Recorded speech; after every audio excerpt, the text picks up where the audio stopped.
नमस्कार मित्रों, आज का वीडियो बहुत ही खास है। क्लास 7, 8 एंड 9 स्टूडेंट को लीनियर इक्वेशन का टॉपिक है।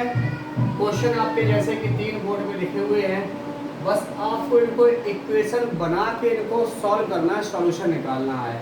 तो जब लीनियर इक्वेशन का टॉपिक आता है उसमें बहुत सी ज़्यादा लैंग्वेज होती है, बस हमें समझना है और स्टेटमेंट सही से बनाना है। अगर आपका स्टेटमेंट लीनियर इक्वेशन के क्वेश्चन में सही से बन जाता है तो आपकी इक्वेशन भी सही बनेगी, और जब इक्वेशन भी सही बनेगी तो आपका जो आंसर है बिल्कुल एग्जैक्ट निकलेगा, जो आपका आंसर शीट से मैच करता है। तो आज हम आपको बताएंगे कि स्टेटमेंट सही कैसे बनाएं, और स्टेटमेंट अगर सही बन जाएगा तो फिर इक्वेशन एग्जैक्टली सही ही निकलेगी। जो स्टार्ट करते हैं ध्यान से देखेंगे। फर्स्ट क्वेश्चन है, two numbers are in the ratio 8:3 if the sum of the number is 143, find the number. चलो कोई दिक्कत नहीं, ज़्यादा बड़ा क्वेश्चन स्टार्ट करते हैं। तो जब हमें दिक्कत देती है कि अब इसमें से स्टेटमेंट क्या बनाए, तो सबसे पहले जो आपको कहा गया है कि नंबर्स निकालने हैं, लास्ट में नंबर्स निकालने हैं। अब आपके पास पता है कि सम ऑफ द नंबर से, यानी कि 2 नंबर है, रेशियो अगर 2 है तो नंबर भी 2 ही निकलेंगे, क्योंकि 8:3। अगर यहाँ पे रेशियो ज़्यादा लगा होता है, 8:3 रेशियो और कुछ लगा होता तो नंबर ज़्यादा निकलते। यानी रेशियो में आपके 2 दिख रहे हैं तो आपके नंबर भी 2 निकलेंगे। तो स्टार्ट कर देते हैं, सॉल्यूशन कैसे लगाएंगे। फर्स्ट का सॉल्यूशन है, देखेंगे कैसे लगाएंगे सॉल्यूशन। फर्स्ट आपका है, हाँ, तो सबसे पहले लेट ले लेंगे। क्या ले लेंगे? लेट। सबसे पहले लिखेंगे रेशियो जो दिया गया, ठीक है, the ratio of the number लिख लेते हैं ध्यान से। स्टेटमेंट सही बनाएंगे तो आंसर सही निकलेगा, the ratio of the number. सबसे पहला स्टेटमेंट यही बनेगा, क्योंकि स्टेप मार्किंग चल रही है। अगर आप कहीं भी स्टेप गड़बड़ हो गया आपका ये निकलेगा number equal to 8:3। Okay, step marking में क्या होता है, अगर आप कहीं के स्टेप सही है तो आपको एक एक स्टेप के आपको पूरे पूरे नंबर मिलेंगे। तो the ratio of the number आपका दिया गया है। ओके, ले लेते let one number equal to ले लेते हैं 8x, अदर नंबर आपका हो जाएगा, अदर नंबर इक्वल टू आपका हो जाएगा 3x। यानी लेट आपने ले लिया तो 1 नंबर इक्वल टू 8x हो गया, अदर नंबर इक्वल टू आपका 3x हो गया। या अगर आपको थोड़ी सी और लंबी लैंग्वेज किसनी है तो एक लाइन लिख दीजिए, ठीक है। अब दिया है, क्या दिया है, सम ऑफ नंबर लिख लेंगे, ये भी सम ऑफ द नंबर। जो स्टेटमेंट दिया गया सब लिख लेंगे, सिंपल सा स्टेटमेंट बनाएंगे, ज्यादा हार्ड नहीं बनाएंगे। सम ऑफ द नंबर आपके पास दिया गया 143। ओके, अब यहाँ लिख देंगे according to question, according to question. अब क्वेश्चन के हिसाब से आप क्या चलेंगे, यानी कि दोनों नंबरों का सम है आपका 143 दिया है, तो आपका हो जाएगा 8x प्लस का 3x इक्वल टू 143 हो गया। 8x 3x यानी कि 11x इक्वल टू हो जाएगा 143। तो x इक्वल टू ये मल्टीप्लाई का यहाँ चला जाएगा डिवाइड में 143/11, तो आपका आंसर आ जाएगा 11 1 11 30। तो आपका आंसर, और ये ध्यान ये फर्दर जो इसको इम्प्लाइज कहते हैं, अगर आप इक्वेशन में साइन नहीं लगाते तो हो सकता है आपके नंबर काट लिए जाएं। बहुत से टीचर ये कहते हैं कि इन साइन का इम्पोर्टेंट कुछ भी नहीं है। भाई इम्पोर्टेंट तो मैथ में हर एक साइन का है, ठीक, बस उनको इसकी इम्पोर्टेंस नहीं पता, जो कहते हैं कि साइन का कोई इम्पोर्टेंस मैथ में नहीं होता है। तो भाई साइन का हर जगह इम्पोर्टेंस है। अगर आप वेरिएबल की वैल्यू निकाल रहे हो तो भाई इम्प्लाइज दैट का ये साइन लगाना ना भूलें। मैं तो आपको यही कहूँगा कि आपको अगर इक्वल का साइन भी लगाना ना भूलें। आप अगर जिस टाइप में आपका स्टेटमेंट है उसी हिसाब से आपके ये साइन भी लगाए जाते हैं। तो एक्स की वैल्यू आपकी 30 निकल आई है, तो अब आपका 1 नंबर आ जाएगा। 1 नंबर यानी एक्स, 1 नंबर आपका था 8x यानी 8 मल्टीप्लाई 13 करेंगे तो आ जाएगा 13 8 जा 104। अब अदर नंबर, क्योंकि स्टेटमेंट आपने निकाल लिया, एक्स वैल्यू निकाल ली, अदर नंबर इक्वल टू हो जाएगा कौन सा था 3x यानी कि 3 मल्टीप्लाई 13 यानी कि आ जाएगा आपका 13 3 जा 39। अब आपके पास क्वेश्चन क्या 143 था, तो इनको ऐड करके देखता हूँ कि 9 4 13 9 4 13 3 0 यानी कि 4। ओके, एग्जैक्ट आपका आंसर भी वही आ गया। ठीक, तो आपके दोनों नंबर सही है। ओके, आपको डाउट लगे कि दोनों नंबर हमारे सही निकले तो उनको टोटल कर लो, क्योंकि सम दिया गया 143, तो आपका सम 43, तो आपका ये पहले क्वेश्चन का आंसर आ गया। ओके, सेकंड क्वेश्चन के लिए आते हैं, ध्यान से समझेंगे। सॉल्यूशन सेकंड का है, वही बात है कि अगर आपके स्टेटमेंट सही बनेंगे तो नंबर आंसर भी सही निकलेंगे। 4/5 ऑफ ए नंबर, ठीक है। फाइंड द नंबर, क्या कहा गया है, फाइंड द नंबर, नंबर निकालने तो उसी को एक्स ले लेते हैं। लेट, हमेशा ध्यान रखो जो लास्ट में क्या आ जा रहा है उसी को एक्स ले लेंगे। Let the number, let the number to be x, वो नंबर आपने एक्स ले लिया। अगर आपने स्टेटमेंट सही बनाना हमारे साथ सीख लिया तो आपके एग्जाम में कभी भी इक्वेशन कैसा भी क्वेश्चन आ जाए कभी आपके नंबर नहीं कर सकते हैं, क्योंकि अगर स्टेटमेंट आपका सही है तो फिर इक्वेशन सही बनेगी, और जब इक्वेशन सही बनेगी तो वेरिएबल का करेक्ट आंसर आएगा और आपके नंबर पूरे मिलेंगे। तो let the number to be x, जैसा कि कहा गया है। अब क्या कह रहा है, 4/5 ऑफ ए नंबर, चलो भाई जो कह रहा हूँ लिख लेता हूँ, 4/5 ऑफ नंबर। इसी प्रकार से आपको भी सिंपल लैंग्वेज लिखनी, ज़्यादा हार्ड लैंग्वेज लिखनी है। 4/5 ऑफ नंबर, अब इसने नंबर आपने एक्स लिया है तो यहाँ से लिख देंगे 4/5 ऑफ एक्स। 4/5 का मतलब है 4/5x हो गया, बहुत सिंपल समझ गए होंगे। उसके बाद क्या कह रहा है, 4/5 ऑफ ए नंबर। अब उसके बाद दूसरा क्या कह रहा है, वही number 10 more than 2/3 of the number, यानी इसी नंबर का फिर करना, यानी कि 10 more than 2/3 of the number. तो लिखते हैं स्टेटमेंट जो कहा जा रहा है, 10 more than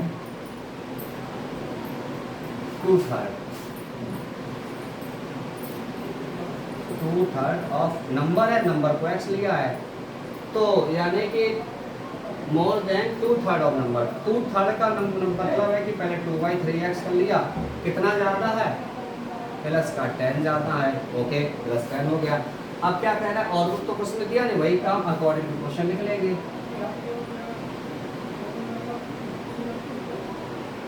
according to question,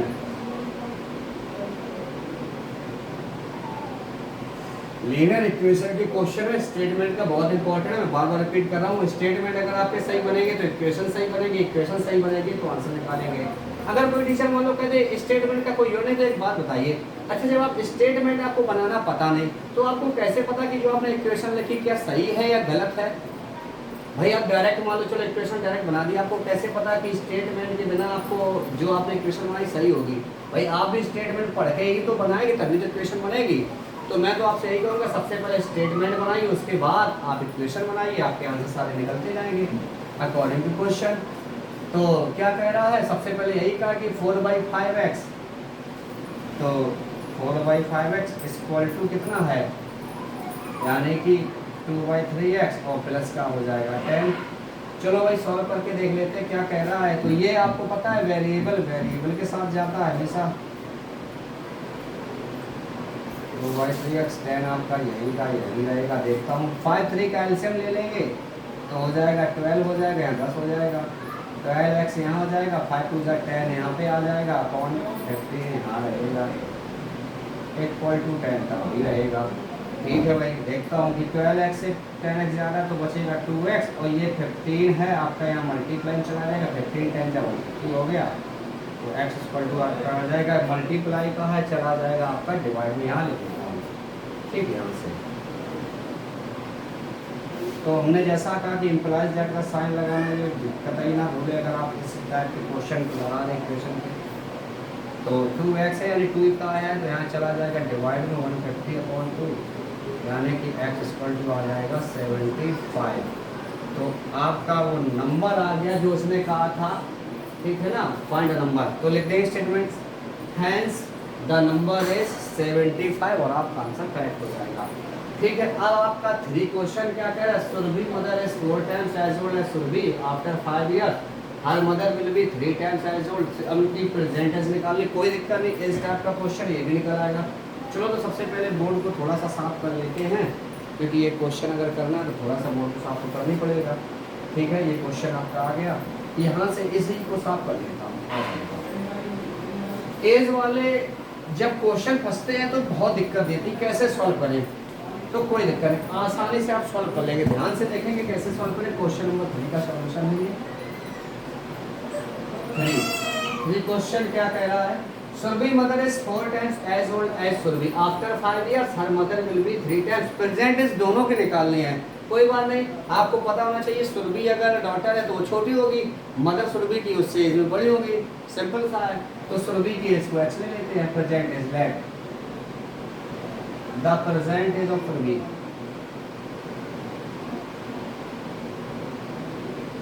let the present is of Surabhi to be x लिया। प्रेजेंट है सुरभि की हमने एक्स ले ली, कोई दिक्कत नहीं, क्योंकि जब भाई सुरभि छोटी होगी उसकी मम्मी बड़ी होगी, तो उसी को हमने एक्स ले लिया। अब क्या कह रहे हैं? Surabhi mother is 4 times as old. अब सुरभि मदर का स्टेटमेंट लिख देते हैं। सुरभि मदर कितनी कह रहे हैं? Surabhi mother is 4 times. 4 times किसकी? सुरभि, और सुरभि को आपने एक्स ले लिया है तो 4 टाइम्स का लेते हैं। Surabhi mother is 4 times, 4 times Surabhi. तो सुरभि की मदर की एज आ जाएगी, यानी कि 4 टाइम्स का मतलब 4x या ये हो गई। ओके, तो ये आपको समझ में आ गया होगा, ठीक है। चलो भाई अब स्टार्ट कर देते हैं। ठीक है, दोनों की एज आपके पास पता है। और क्या कह रहा है? ठीक है, Surabhi mother is 4 times as old as Surabhi. अब आफ्टर 5 ईयर, आफ्टर 5 ईयर मतलब है कि जब 5 साल बाद देखेंगे तो भाई सुरभि भी 5 साल बड़ी होगी और उसकी मम्मी भी तो 5 साल बढ़ेगी। ओके, आफ्टर 5 ईयर स्टेटमेंट बना लेते हैं। आफ्टर 5 ईयर्स, आफ्टर 5 ईयर्स तो सुरभि क्या हो जाएगी भाई? Surabhi will be, Surabhi will be. अब सुरभि को आपने एक्स लिया है तो 5 ईयर्स ये भी बढ़ेगी ना, तो एक्स प्लस 5 ईयर्स हो जाएगी। तो मदर भी बढ़ेगी भाई, तो आफ्टर 5 ईयर मदर की भी लिख देते हैं। आफ्टर 5 ईयर्स मदर भी सुरभि की बढ़ेंगी, मदर भी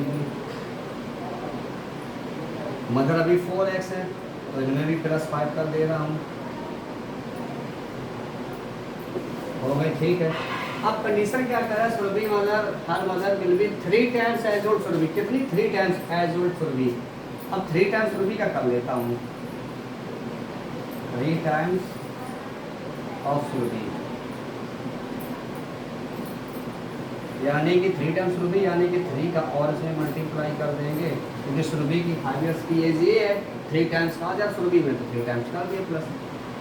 अब आप वही काम अकॉर्डिंग टू क्वेश्चन चलेंगे। आप अकॉर्डिंग टू क्वेश्चन को पूरा ना लिखो तो A2 लिख सकते हो या पूरा ही लिखो, क्या जाना है, अच्छा लगेगा। अकॉर्डिंग टू क्वेश्चन, अब आपने दिमाग लगाया हो, अगर मैं इतना सब ना लिखे अगर डायरेक्ट कर देता तो आपको एक क्वेश्चन बाउंस हो जाता कि समझ नहीं आ रहा है कि क्या लिखा है, क्योंकि स्टेटमेंट जब तक आप नहीं बनाओगे तब तक आपको कैसे पता कि इक्वेशन कैसे क्या बनानी है। तो मैं आपको यही सजेशन दूंगा कि आप स्टेटमेंट जरूर बनाएं, तब जाके आप इक्वेशन बनाएं, उसके बाद आंसर निकलेगा। आप घबराए नहीं, कितने भी स्टेटमेंट बन जाए बिल्कुल सही बनेंगे, इक्वेशन सही निकलेगी। तो सबसे पहले स्टेटमेंट, उसके बाद इक्वेशन बनाना आना चाहिए अकॉर्डिंग टू क्वेश्चन। तो क्वेश्चन आपका क्या कह रहा है? यानी कि मदर जे थी 4x + 5 equal to 3 × x + 5। Solve कर लेते, वैल्यू निकालें, और ये साइन लगाना भाई कतई ना भूलें अगर आप लीनियर इक्वेशन क्वेश्चन कर रहे हैं। यानी कि तो ये आपका हो जाएगा 4x + 5 तो यहीं रहेगा, इक्वल टू ब्रैकेट खोल ओपन कर लेंगे तो 3x का 3x 3 लिख सकते हैं। अब वही बात वेरिएबल के पास आता है, 3x - क्योंकि जब प्लस का इस तरफ आ जाएगा माइनस में और ये प्लस का इस तरफ आ जाएगा माइनस में, तो हो जाएगा 3x से 4x, यानी x इक्वल टू आपका आ जाएगा 10। ओके, जब x इक्वल 10 आ गई तो आपको पता है कि प्रेजेंट इज सुरभि और मदर की एज निकल आएगी। चलो लिख लेंगे हैंस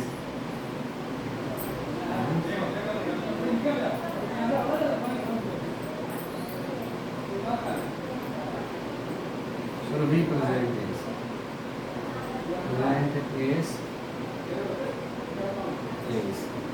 इज ये कितनी आपकी आ गई? x यानी है तो 10 आ गया, क्योंकि सुरभि को आपने x लिया था 10 years, और मदर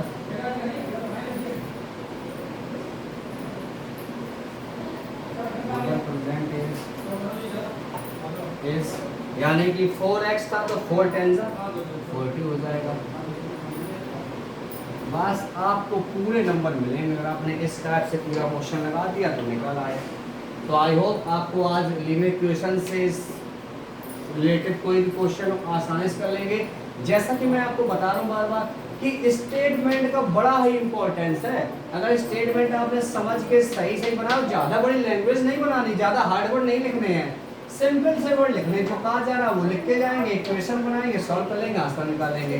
क्वेश्चन में बहुत बड़ा होगा, आपको सिंपल सा स्टेटमेंट बनाना है, सॉल्व करके आंसर निकाल लेना है। तो चैनल को सब्सक्राइब करिए, वीडियो लाइक करिए, शेयर ज़्यादा से ज़्यादा करिए, क्योंकि आपने सीख लिया है तो बाकी और लोग भी आसानी से सीख जाएं। Thank you.